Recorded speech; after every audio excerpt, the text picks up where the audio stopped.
Bien, pues vamos a empezar por el tema 1. Tenéis aquí, tema 1, vamos a hablar de conceptos fundamentales acerca de los fluidos, es decir, qué es un fluido,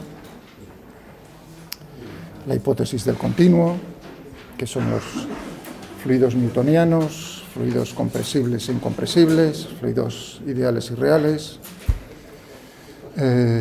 los métodos de descripción y las fuerzas. ¿De acuerdo? O sea que estamos aquí.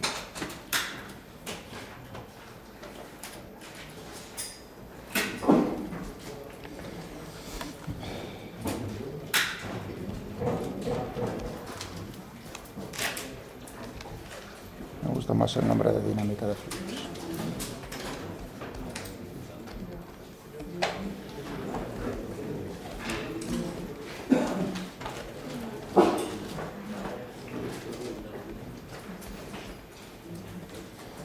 Una introducción.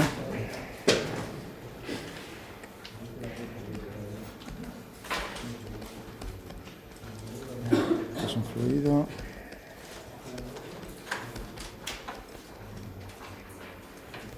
Los gases, ¿qué más tenemos por aquí?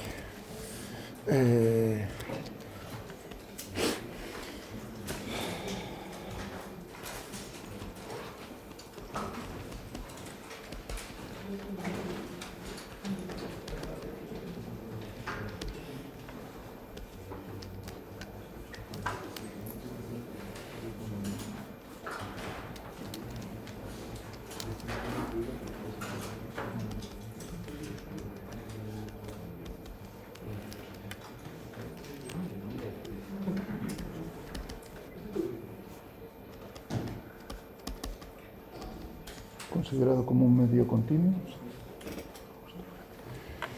¿Qué más teníamos? Tenemos naturalmente aquí viscosidad,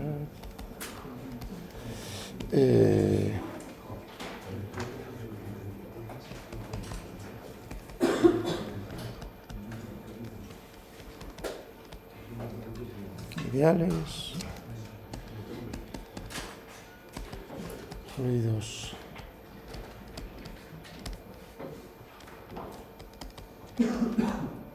compresibles, aunque no lo puse ahí,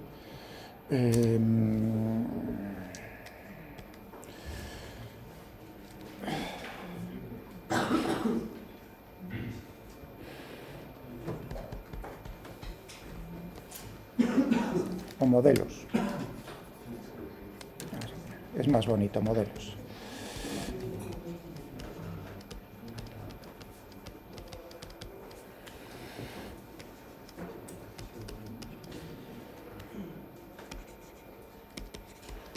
Los fluidos, aquí, ¿no? Tenemos molecular, lagrangiano, no Lagrange.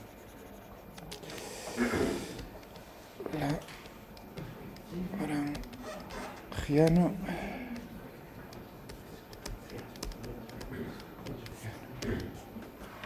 euleriano y fuerzas.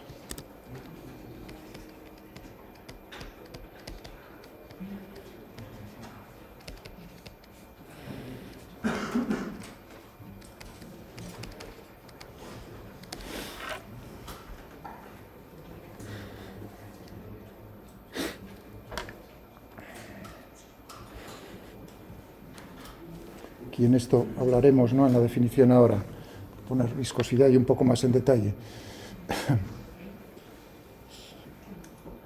¿Se ve si lo pongo por ahí?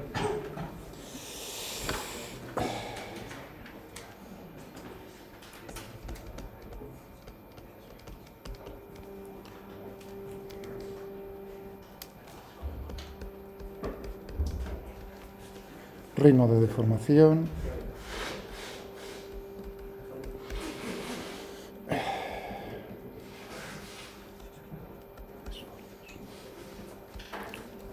esfuerzos.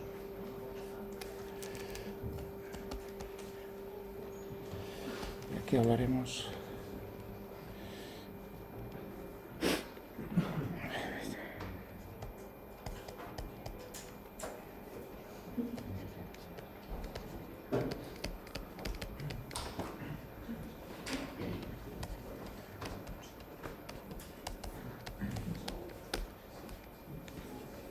Más o menos. ¿De acuerdo? De todas estas cosas vamos a hablar en este tema. O sea, bastantes, ¿no? Bueno, esto es la introducción. Bien, ¿dónde? Los apuntes que tanto os gustan. ¿De acuerdo? Vamos a por los apuntes. Bueno, aquí no lo voy a meter.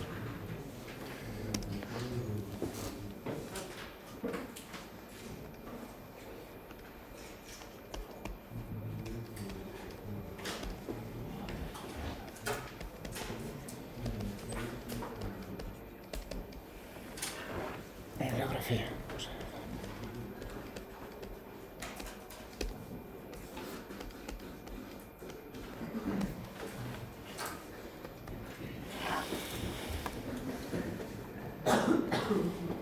Bien, en lo siguiente,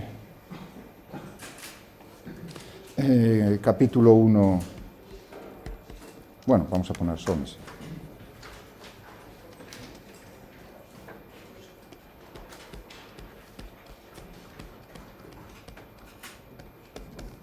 Y otros, ¿qué tal?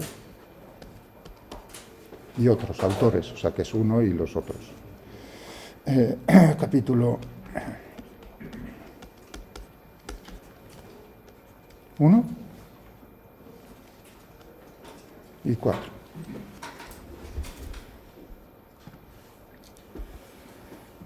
O sea, de lo que voy a hablar hoy lo tenéis aquí, bueno, el 1.1, 1.2, 1.3, 1.4 va a salir a lo largo, o sea, vamos a utilizar el sistema internacional, tened en cuenta de que estos son estadounidenses, hablan de los sistemas de unidad de los diferentes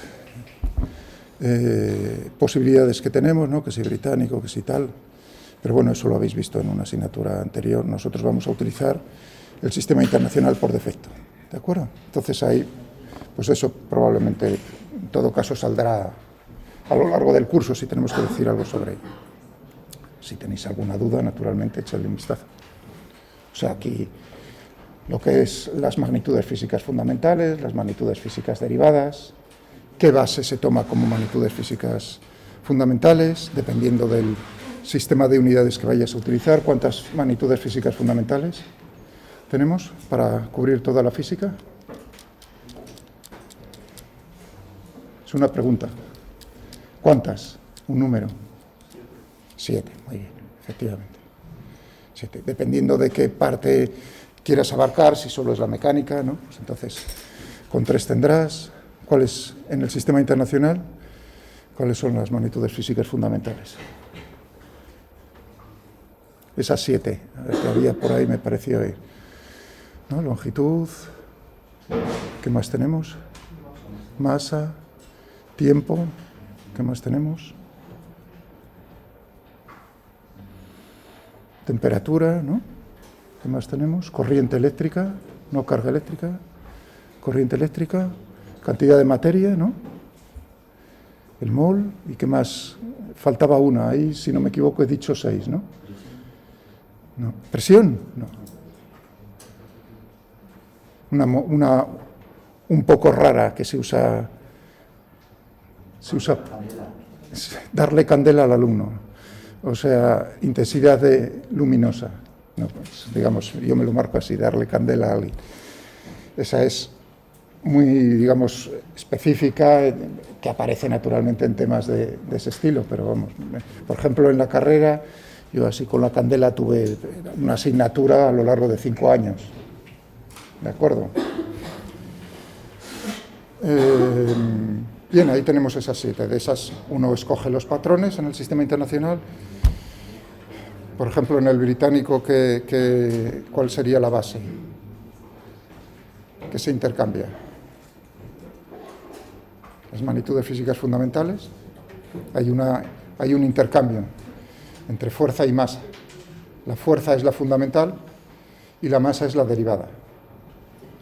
Bueno, dependiendo de eso, pues ahí tenéis y os recuerdan cosas de esas, que yo doy por principio por supuestas. El tema 1, aquí ya veis métodos que son nos va a aparecer aquí la viscosidad, la hipótesis del continuo, descripciones, considerado como continuo, como no continuo, entre esas la del no continuo, la molecular, las otras dos como continuo, cuál de ellas hay que escoger. Nosotros, adelantando en esta asignatura, nosotros vamos a considerar problemas en los cuales los fluidos se puedan considerar como medios continuos, lo cual no quiere decir que haya problemas muy interesantes en los cuales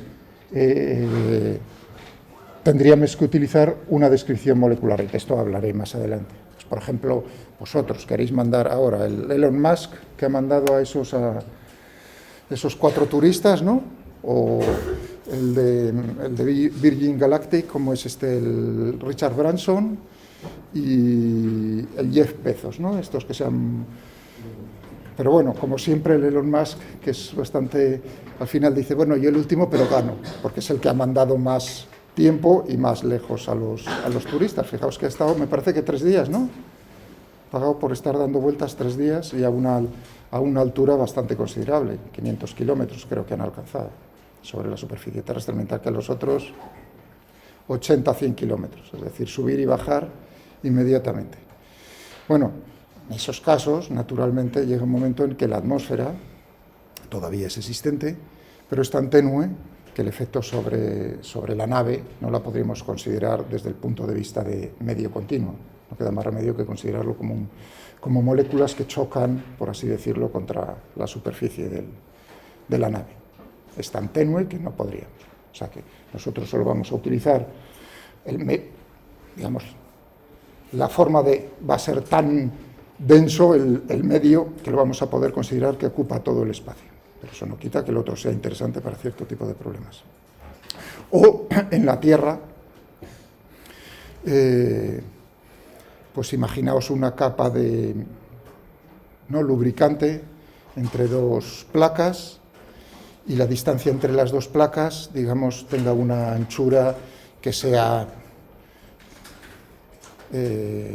unos pocos diámetros atómicos o moleculares de lo que tengamos ahí. Sí, uno puede hacer que el espesor sea tan pequeño que sea, pues a lo mejor, si tenemos ahí moléculas, pues que sea de un espesor del tamaño de 10 moléculas. Entonces, en ese caso, fijaos, a pesar de estar en la Tierra, tendríamos que utilizar un método molecular. Ya no serviría, cometeríamos un error si utilizásemos los otros métodos. Esto, digamos, como hablando de lo que, en la introducción, de las cosas que nos van a aparecer. Nos va a aparecer también, no sé, que lo borré ahí, dije, también acerca de las fuerzas. Bueno, el tema 2, digamos, va a aparecer en todo caso en la asignatura, hablando de, aquí ya habla de cosas, o recuerda cosas ya conocidas en temas anteriores, cómo se describe, si es un gas ideal, es decir, que esto no pasaré por ahí en todo caso cuando hable.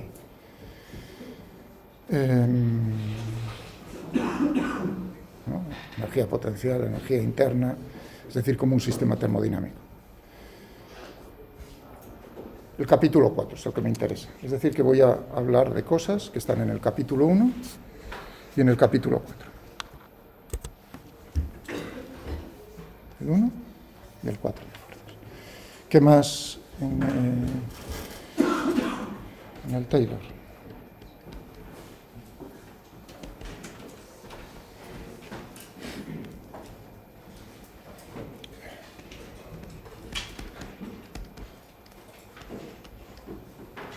Capítulo 16.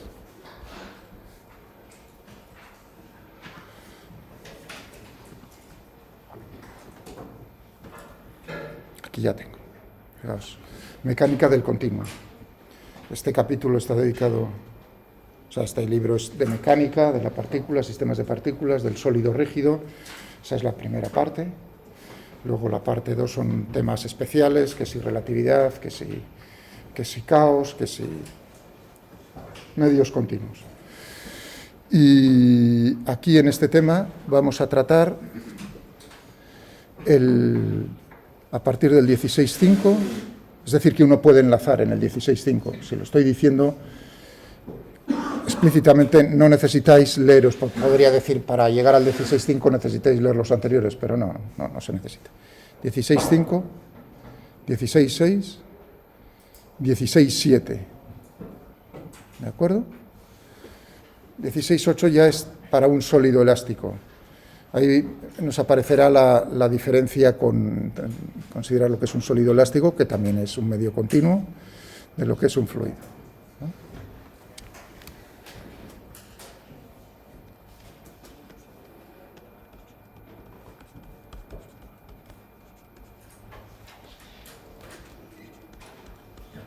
Sí, 7.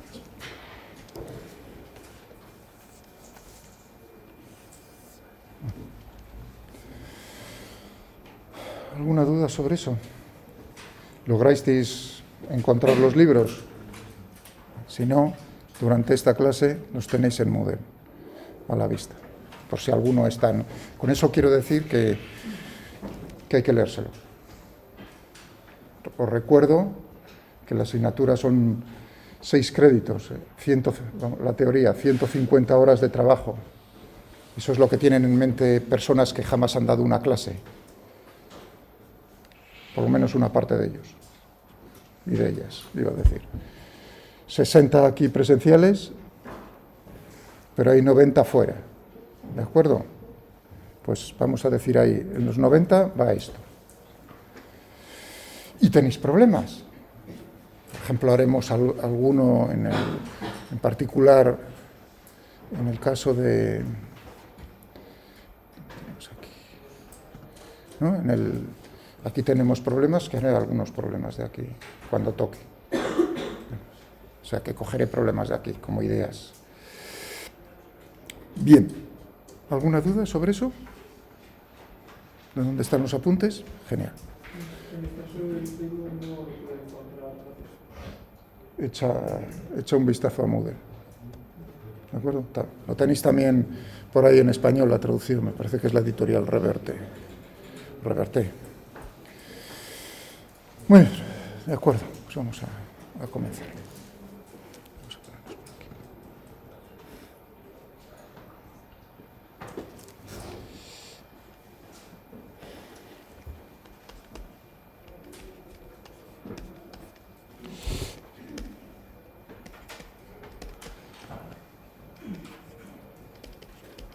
Lo primero es,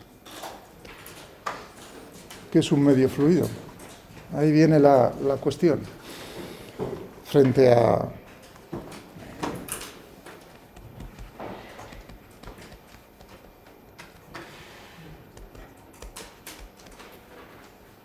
¿qué distingue en la materia que algo sea fluido, que sea un sólido?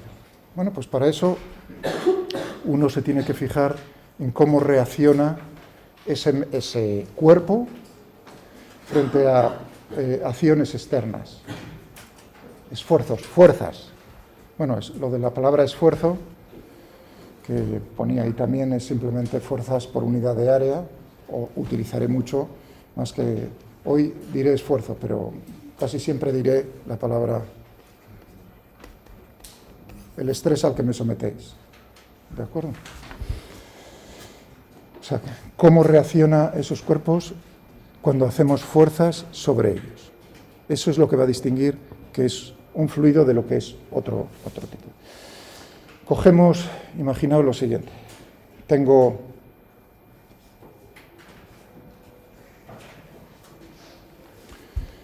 por cierto, en el tema 1 del SONESI, al principio, vienen muchas cosas que son, hace comentarios históricos acerca de lo que es la mecánica de fluidos, que están muy bien.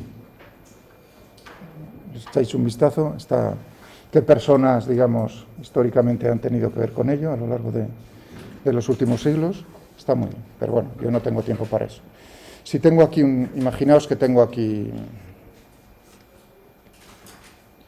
una superficie, ¿no? Y tengo un cuerpo, un cubo, lo estoy poniendo en dos dimensiones. Y lo sujeto de alguna manera, lo pego aquí la base. Esta base la tengo ahí pegada. ¿Entendido? Y yo hago un esfuerzo, o realizo una fuerza sobre este cuerpo, sobre la superficie superior de este cuerpo. Bueno, una fuerza de esta manera. ¿Entendido las condiciones? Si es un sólido, si este cuerpo es un sólido rígido, que eso realmente es una idealización, no existe, entonces, ¿qué tenemos? El cuerpo no cambia de forma. Digamos, las fuerzas internas que se están realizando entre elementos del cuerpo sobre otros elementos son de tal magnitud que logran que el cuerpo no se deforme.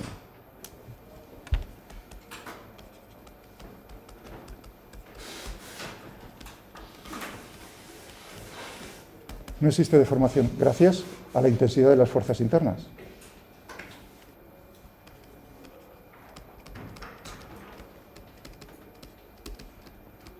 Internas, o sea, las que hay, que se ejercen,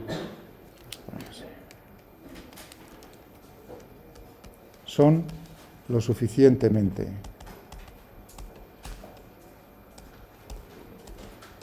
intensas para evitar la deformación. Evitar cualquier deformación.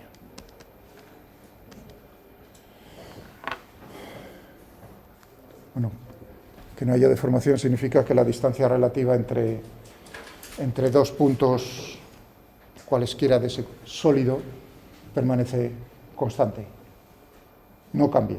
Eso es que no haya una deformación, ¿no? O sea, yo marco de alguna manera dos moléculas y a lo largo del tiempo la distancia relativa entre cualquier par de puntos de ese sólido no cambia. Claro, esto es una idealización.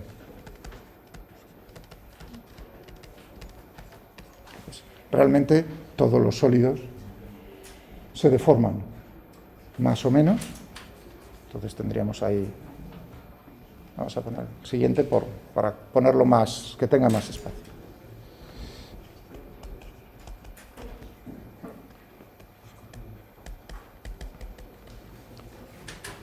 Sólidos elásticos. Hago el mismo experimento.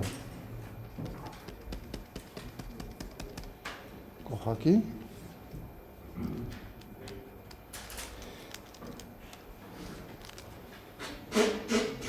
Y esto, y realizo una fuerza sobre la superficie de ese cubo, de ese taco.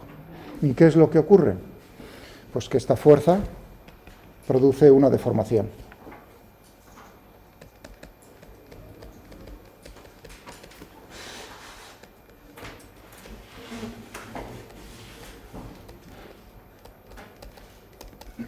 De tal manera que si yo lo dibujo con otro color, a lo mejor.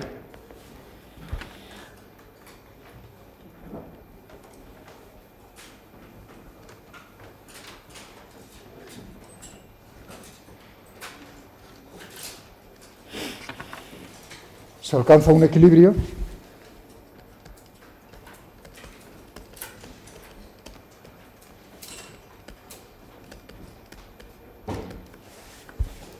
aplicando esta fuerza, manteniendo aplicada esa fuerza.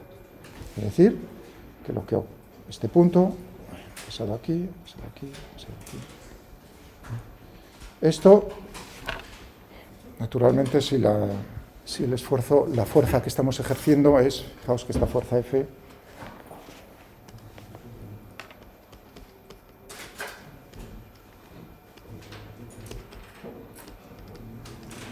es tangencial.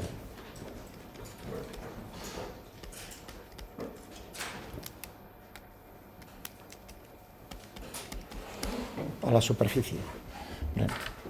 Estáis pensando todos pienso yo en este momento, ¿no? Cuerpos elásticos en la ley de Hooke, en los muelles.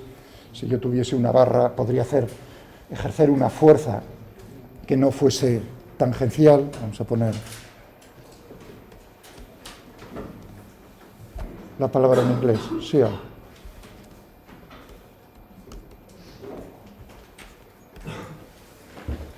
Estrés sería la fuerza por unidad de área. ¿De acuerdo? O sea que si tengo... Esto es un área A. El módulo, ¿de acuerdo? Tendríamos el módulo de la fuerza por el área de la superficie. Esto sería...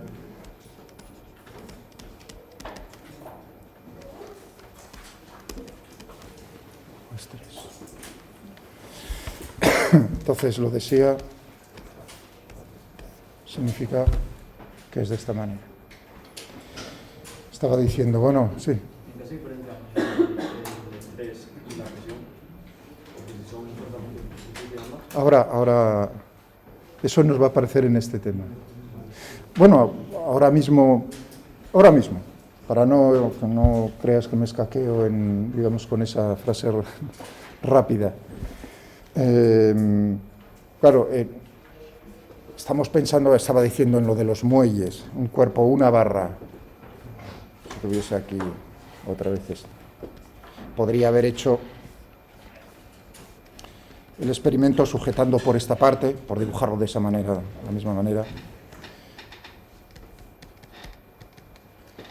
Pero la fuerza fuese en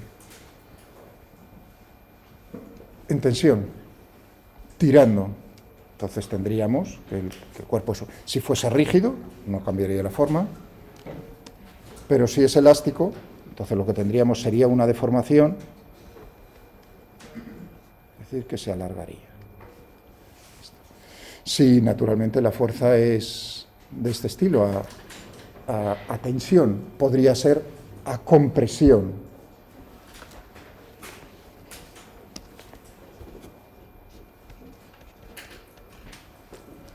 Compresión, es decir, que tendríamos ahí, que se comprimiría. Bueno, esto también cambiaría, digamos, se alarga y esto estaría, por ponerlo más cercano a la realidad. ¿De acuerdo? De aquí en verde, si fuese a compresión, pues lo que tendríamos sería una cosa. ¿De acuerdo? Claro, fijaos que antes hablé en sólidos rígidos de qué es lo que logra mantener las distancias constantes entre los puntos de un sólido rígido, las fuerzas internas. Claro, aquí también tenemos fuerzas, los sólidos elásticos también tenemos fuerzas internas. Aquí estoy hablando de una fuerza externa que estoy ejerciendo. Pero claro, si yo me fijo, voy a poner ahora en negro, otra vez el dibujo.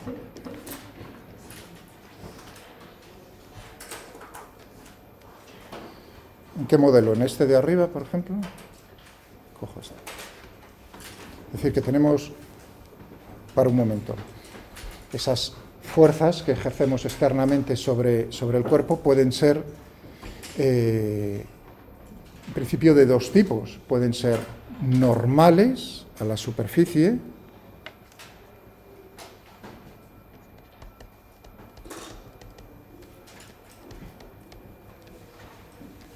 ¿se entiende la letra? Normales.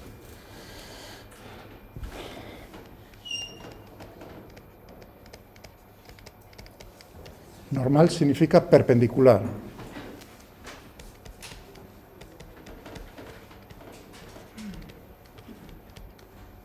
Perpendicular. O bien pueden ser fuerzas, como yo dibujé en el primer caso, tangenciales. En este caso serían fuerza por unidad de área, un estrés, el normal stress.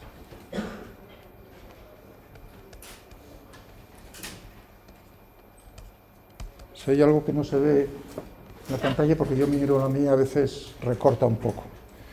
O sea que tendríamos frente al... Como veis ahí es importante, en esta asignatura fundamental, darse cuenta de que las fuerzas, cómo actúan sobre un cuerpo, sobre la superficie, fuerzas superficiales. Luego, a lo largo del tema nos va a aparecer una clasificación entre fuerzas superficiales y fuerzas de volumen, body forces, surface forces. Es decir, cómo actúan. Ahora estoy hablando de fuerzas superficiales, cómo actúan sobre una superficie. ¿De acuerdo? Si están actuando en el plano tangencial, pues tendríamos las tangenciales, esfuerzos tangenciales, y si no, esfuerzos normales. Dentro de los esfuerzos normales, que es lo que había dejado caer vuestro compañero por ahí, naturalmente depende del sentido, si esa tensión o esa compresión. Ahí la palabra compresión ya uno dice compresión. Y ahora viene el asunto. Estaba en este modelo de aquí arriba, me da igual utilizar el otro. Si yo me cojo como cuerpo problema una parte, me voy a fijar, por así decirlo, en una tabla, entre comillas. En una tabla del... Es como considerar que yo apilo aquí tablas. ¿No? ¿Cómo están actuando las fuerzas sobre esa tabla? Ahora mi cuerpo problema es una parte de él. Ya no directamente no es esta fuerza externa que estoy ejerciendo, sino es lo que tengo por aquí arriba ejerce una fuerza sobre esto y lo que tengo aquí abajo una fuerza sobre esto. Tendríamos una cosa como esta, que lo que hace es deformar, si es un sólido elástico,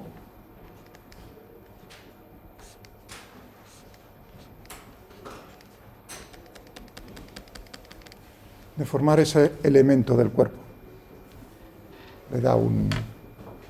En el caso de las fuerzas que sean normales, tendría una cosa parecida. Si yo me fijo en un elemento como este, pues entonces podríamos tener o bien fuerzas de este estilo o fuerzas de este estilo, que actúan dentro del cuerpo, dentro del medio.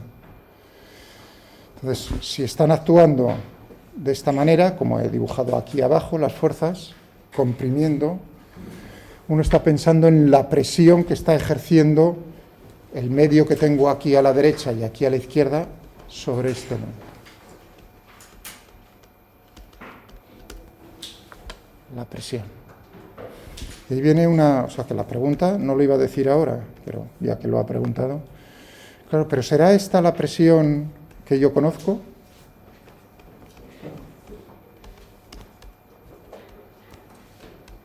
Ahora, hablando en fluidos, ahora me pasaré porque todavía no terminé con lo de estarme quedado en sólidos elásticos, pero bueno, que con...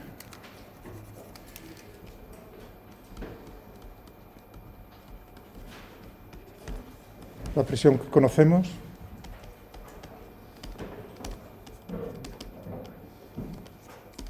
en el caso de los fluidos, si está pensando uno en un gas, la presión termodinámica, pues es un punto muy interesante, que a un nivel inferior a esta asignatura pasaríamos como un tanque alemán por encima,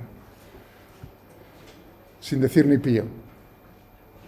No es lo mismo la presión termodinámica que la presión que vamos a observar en fluidos, en dinámica de fluidos. Cuando o sea que, digamos, la idea de vuestro compañero es, y la presión va a ser una fuerza, un esfuerzo normal a la superficie que estemos considerando del cuerpo. ¿De acuerdo? Esa presión que nosotros, en principio, podríamos medir, de alguna manera, es la presión que nosotros hemos definido, que definís en termodinámica. Respuesta no, no es lo mismo. Si bien lo que vamos a considerar es que van a ser prácticamente la misma. Pero no es la misma. Esto es una advertencia, ¿de acuerdo? Cuidado con la presión termodinámica, que uno define por digamos, también tenéis que tener en cuenta que el sistema termodinámico, esto es un sistema, el cuerpo es un sistema. Os hablan ya, ¿no, Eduardo? Sistemas, tal. En equilibrio termodinámico, no tiene por qué estar en equilibrio termodinámico. O sea, ya simplemente ese pensamiento, en movimiento no tiene por qué... ¿va a ser tan lento el movimiento para que nosotros podamos suponer que en todo instante está en equilibrio termodinámico? No, hombre, no, ni muchísimo menos. Ya si uno piensa en eso, dice, pues a lo mejor las cosas no van a ser la misma. No es lo mismo.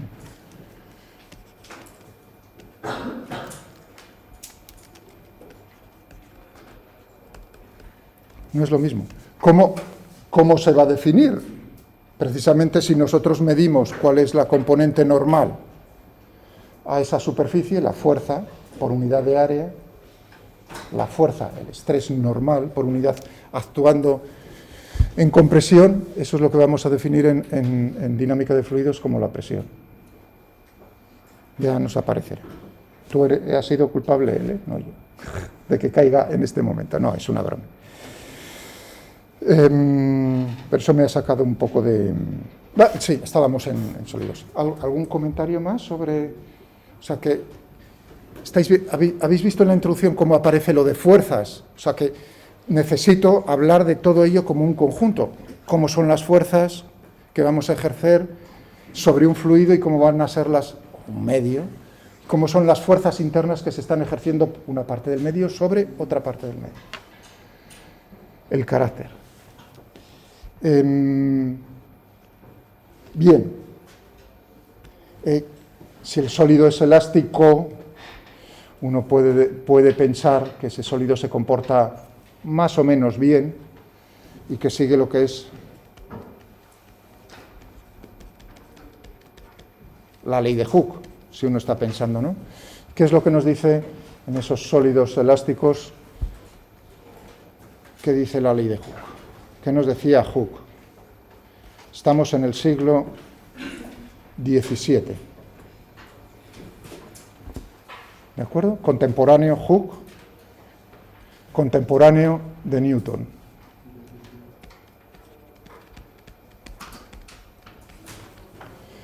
Y a mí siempre me gusta recordar a Hooke un poco su historia, porque es un poco injusta, por no decir muy injusta con Hooke. En el sentido de que nosotros solo nos acordamos de Hooke cuando hablamos de los muelles. La importancia de Hooke en la física va muchísimo más allá. Y que no hablemos de Hooke nada más que cuando pensemos en los muelles o en cosas de estas elásticas, el culpable es Newton.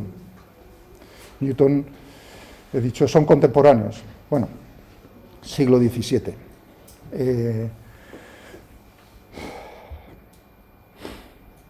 La creación de la primera sociedad científica, la Royal Society. Las guerras, por cierto, las guerras civiles tienen mucho que ver con la historia, las guerras civiles en Gran Bretaña, en Inglaterra. ¿Sabéis algo de historia de eso? Que hubo ahí un periodo que era republicano, que hubo un periodo, unos años ahí, en los cuales echaron al rey, luego se volvió a reinstaurar. Ahí hay un periodo que se dieron leña de la guerra civil. Bueno, pues en esos años, digamos, fue el desarrollo de la ciencia en Gran Bretaña, como los británicos o los ingleses, por hablar más específicamente, le robaron, digamos, el puesto a los italianos. Hasta 1600, mitad del siglo XVII, cualquier persona que se dedicase un poco a lo que él consideraba la filosofía natural, o sea, la ciencia, viajaba ¿a dónde? A Italia, Galileo Galilei, es decir, que todos viajaban para allá. En esos años se produjo una transformación muy importante y los italianos se dejaron comer el puesto por los británicos. A partir hubo unos años en los cuales tomaron el relevo en la ciencia lo que es Inglaterra. Fijaos, en un periodo muy convulso para lo que es el país, de guerra civil. Ahí es donde una enseñanza histórica muy importante para nosotros, digamos, para todo el mundo. Había una parte de los científicos en aquellos años eran realistas, como por ejemplo Newton, y otra parte eran pro Cromwell. ¿Os suena lo de Cromwell? Eran republicanos. A veces ganaron primero se tuvieron que retirar los realistas al campo, por ejemplo Newton, pero luego volvieron otra vez a restaurar. Bueno, ahí hubo una posibilidad cuando se restauró la corona en Inglaterra, que es pasarle a cuchillo a los republicanos. Hubo una posibilidad.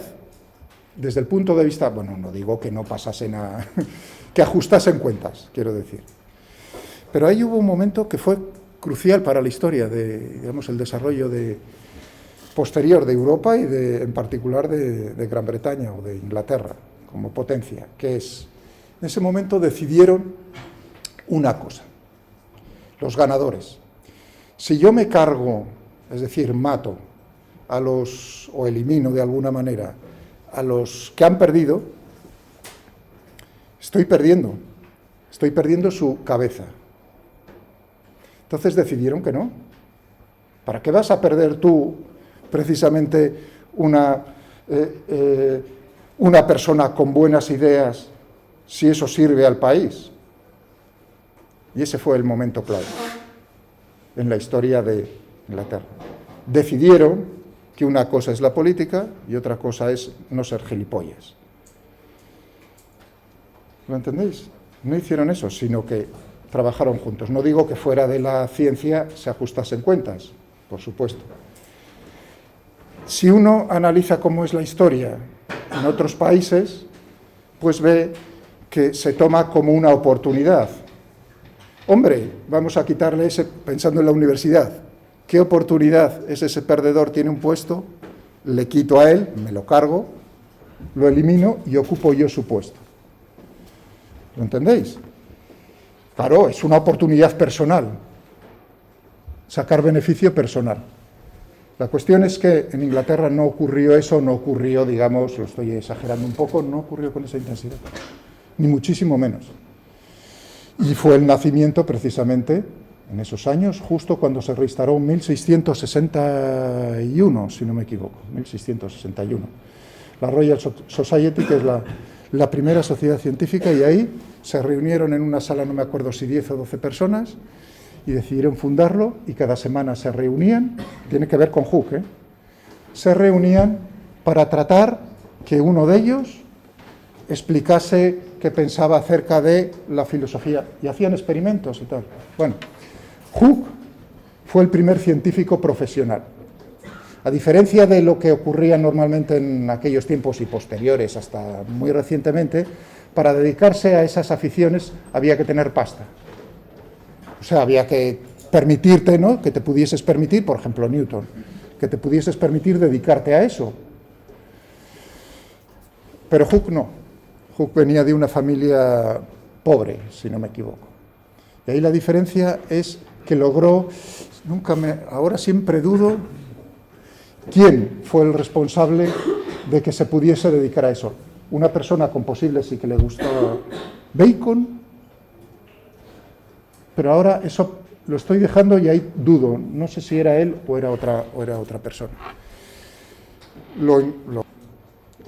Y fue el que le dio el cargo, dijo, no hombre, si esta persona tiene unas ideas estupendas, vamos a encargarnos de que sea el que nos haga los experimentos semanales. Y Hooke fue la primera persona como científico profesional en el mundo, por exagerarlo un poco. Era tan bueno Hooke que corrigió a Newton, es decir, que las ideas acerca de las leyes de Newton no eran correctas directamente. Las plasmadas en su libro, sí, las leyes de Newton, pero para llegar a esas ideas, tenía ideas incorrectas Newton, que le ayudó a pulir Hooke.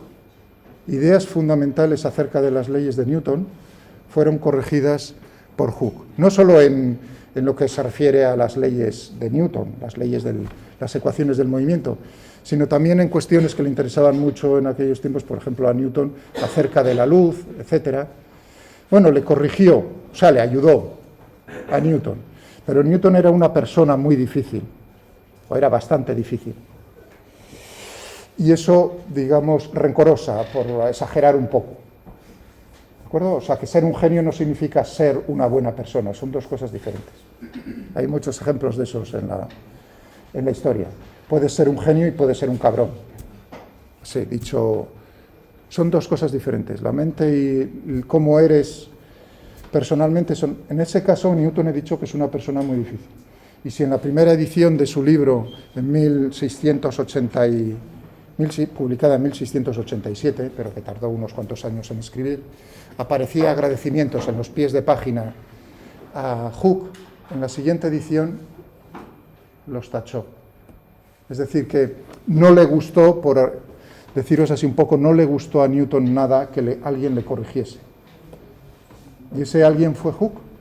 Es decir, que nosotros conocemos las leyes del movimiento en la mecánica clásica, la mecánica newtoniana, gracias a Hooke, que corrigió y le dio ideas correctas a Newton. ¿Cuál era la diferencia? Claro, son carreras.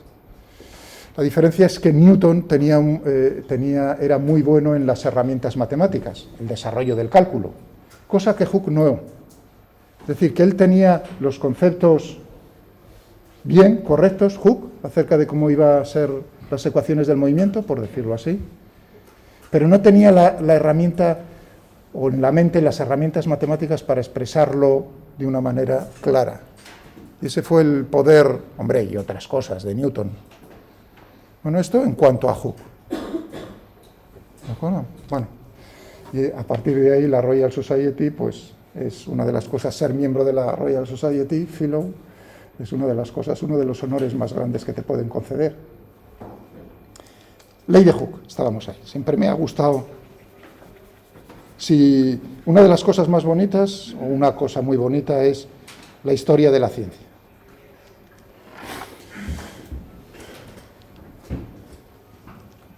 Vamos a ver.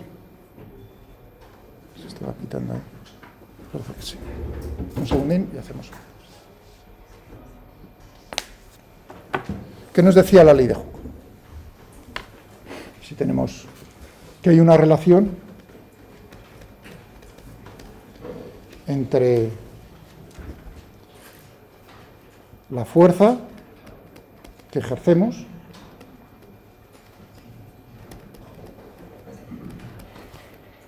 el esfuerzo por unidad de área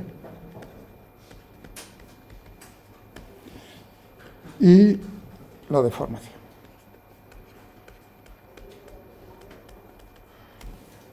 Además, esa relación es una relación lineal.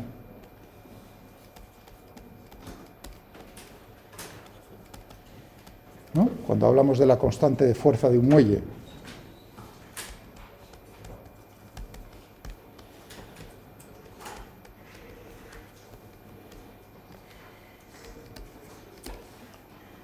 tenemos si X es la deformación,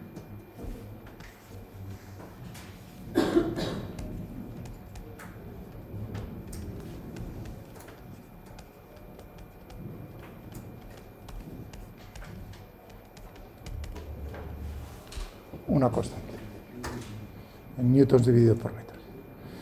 Bueno, no solo uno está pensando en un muelle, en la deformación lineal, pero la misma relación ocurre cuando nosotros tenemos tanto a tensión, a compresión, pero también en los esfuerzos tangenciales, en sólidos elásticos. Es decir, que en los sólidos elásticos lo que tenemos es una relación entre la deformación y el esfuerzo que estamos ejerciendo. El sólido elástico alcanza una situación de equilibrio frente a la fuerza externa, se deforma, y en esa situación de equilibrio tenemos una relación entre esa deformación y el esfuerzo que hemos aplicado. Ahora hacemos la pausa porque justo es el momento para ver que si hacemos el mismo experimento en un fluido, en un medio fluido, va a ocurrir una cosa diferente. Entonces vamos a dejarlo aquí. Son las 10, a las 10:05, 16, 6 minutillos, vamos a abrir las ventanas y seguimos justo en ese punto.